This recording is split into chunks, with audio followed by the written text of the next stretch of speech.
एक ऐसा नरसंहार जहां 2 महीने में 1000 से ज्यादा लाशें बिछा दी गई। ठिकाने लगाने के लिए लाशों को खेत में दफना दिया गया और उन पर गोभी बो दी गई। आसपास के कुएं भी लाशों से भर गए। और 1989 केंद्र की राजीव गांधी सरकार ने राम मंदिर का ताला खुलवा दिया था। उधर बीजेपी और विश्व हिंदू परिषद अयोध्या में राम मंदिर बनवाने का ऐलान कर चुके थे। 24 अक्टूबर को भागलपुर के 5 अलग अलग इलाकों से विश्व हिंदू परिषद ने रामशिला यात्रा निकाली। दोपहर 12 बजे भागलपुर के तरतारपुर इलाके से यात्रा गुजर रही थी। सैकड़ों लोगों की भीड़ भजन कीर्तन करते हुए आगे बढ़ रही थी। ये मुस्लिम बहुल इलाका था। थोड़ी देर में भीड़ ने नारे लगाने शुरू कर दिए। बच्चा बच्चा राम का, बाकी सब हराम का, जय माँ काली, करतारपुर खाली। तभी एक स्कूल से जुलूस पर बम और पत्थर फेंके जाने लगे। इससे भीड़ बेकाबू हो गई, भगदड़ मच गई और हिंसा शुरू हो गई। शाम 4 बजे अफवाह फैली कि मुस्लिम लॉज में रहने वाले 200 से ज्यादा हिंदू छात्रों को मार दिया गया है। इसके बाद भागलपुर शहर के साथ साथ आसपास के गांवों में मारकाट शुरू हो गई और लाशों के ढेर लगने लगे। मुख्यमंत्री सत्येंद्र नारायण सिन्हा ने 26 अक्टूबर 1989 को एसपी के.एस. द्विवेदी का भागलपुर से ट्रांसफर कर दिया। लेकिन हिंदू संगठन और पुलिस का एक धड़ा इस फैसले का विरोध करने लगा, क्योंकि द्विवेदी को मुस्लिम विरोधी माना जा रहा था। इसी दिन प्रधानमंत्री राजीव गांधी दंगा प्रभावित इलाकों में गए और घायलों से मुलाकात की। राजीव गांधी जहां भी जा रहे थे, भीड़ एक ही नारा लगा रही थी, एसपी द्विवेदी का ट्रांसफर वापस लो, वापस लो। राजीव गांधी ने एसपी का ट्रांसफर रुकवा दिया। पत्रकारों से बात करते हुए राजीव गांधी ने कहा, जब तक हालात ठीक नहीं होते कोई धार्मिक जुलूस नहीं निकलेगा। अब तक भागलपुर में आर्मी तैनात कर दी गई। लग रहा था कि सब काबू में है, लेकिन ऐसा हुआ नहीं। तारीख 27 अक्टूबर 1989, जगह भागलपुर का चंदेरी गांव। उस दिन शुक्रवार था। गांव में मुसलमान जुमे की नमाज के लिए मस्जिद पहुंचे ही थे कि आसपास के गांव की भीड़ ने हमला कर दिया। किसी का गला काटा तो किसी को गोली मारी। 5 लोग मारे गए। ज्यादातर मुसलमान भागकर गांव के ही शेख मिन्नत के बड़े से घर में छिप गए। गांव की मलका बेगम एक इंटरव्यू में बताती है, शेख के घर पर करीब 100 मुसलमान छुप गए थे। बाहर सैकड़ों की संख्या में लोग थे जिनके पास हथियार था। शाम को 4-5 बजे पुलिस आई, लेकिन मदद के बदले पैसा मांगने लगी।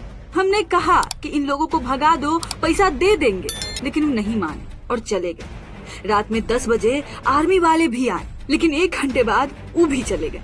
रात 2 बजे कुछ लोगों ने घर के पास आकर आवाज दी कि चलो तुम्हें सुरक्षित जगह पहुंचा देंगे। हम जैसे ही निकले, भीड़ ने घेर लिया और मारकाट मचा दी। लोग को चीर दिया। 3-4 बच्चों को उठाकर उनके 2 टुकड़े कर दिए। कुछ लोगों के साथ मैं भागी, लेकिन वो हमें खींच कर ले जाने लगे। मेरा आधा पैर तलवार से काट दिया।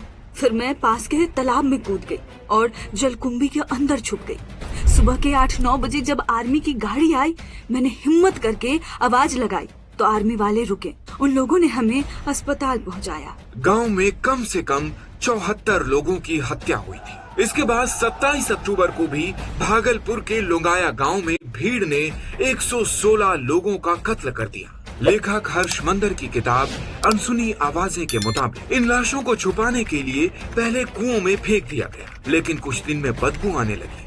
तब उन्हें निकाला गया और खेत खोदकर उनमें दफना दिया गया और फिर उस पर गोभी बो दी गई। भागलपुर के स्पेशल एडीएम ए.के. सिंह को बबुआरा गांव के लोगों ने बताया कि लौगाए में लोगों को मारकर लाशें छुपा दी गई हैं। वो लोग गांव पहुंचे। मुस्लिम बस्ती में दुर्गंध महसूस हुई, लेकिन लाशें नहीं मिली। 8 दिसंबर को डीआईजी अजीत दत्त लोगाया गांव पहुंचे। उन्होंने खेत खुदवाए और वहां से 116 लाशें मिली। ये हिंसा 2 महीने तक चली, जिसकी चपेट में 250 गांव आए। सरकारी आंकड़ों के मुताबिक कुल 1070 लोग मारे गए। 12,000 गांव जला दिए गए। कई गांव वीरान हो गए। नरसंहार की जांच के लिए एक कमीशन बना। नरसंहार के 5 साल बाद यानी मार्च 1995 में इस कमीशन ने 323 पन्नों की रिपोर्ट पब्लिश की। हजारों गवाहों के बयानों के बाद कमीशन ने बताया कि रामशिला पूजन जुलूस में विवादास्पद नारे लगे। सैकड़ों हिंदू छात्रों को मारने की खबर सिर्फ अफवाह थी। रिपोर्ट में कहा गया कि अगर मुस्लिम जुलूस पर रिएक्ट नहीं करते तो ये नरसंहार रोका जा सकता था। दरअसल भागलपुर नरसंहार की चिंगारी सुलगनी शुरू हुई साल 1985 से, जब शाहबानो केस में सुप्रीम कोर्ट के एक फैसले को मुसलमानों ने शरीयत में दखल बताया। राजीव गांधी ने मुस्लिम वोट साधने के लिए कानून बनाकर कोर्ट के फैसले को पलट दिया। बीजेपी ने इसे मुस्लिम तुष्टीकरण का नाम दिया और कांग्रेस बैकफुट पर आ गई। हिंदुओं की नाराजगी दूर करने के लिए 2 फरवरी 1989 को राजीव गांधी सरकार ने राम मंदिर का ताला खोल दिया और जगह जगह शिला पूजन के लिए जुलूस निकाले गए, जिसने भागलपुर में नरसंहार का रूप ले लिया। इस मामले में कुल 142 एफआईआर दर्ज हुई, 1200 से ज्यादा लोग आरोपी बने। 2005 में 10 को उम्र कैद की सजा हुई। नीतीश कुमार ने सीएम रहते हुए कुछ पुराने केस खोले, जिसके बाद 2007 में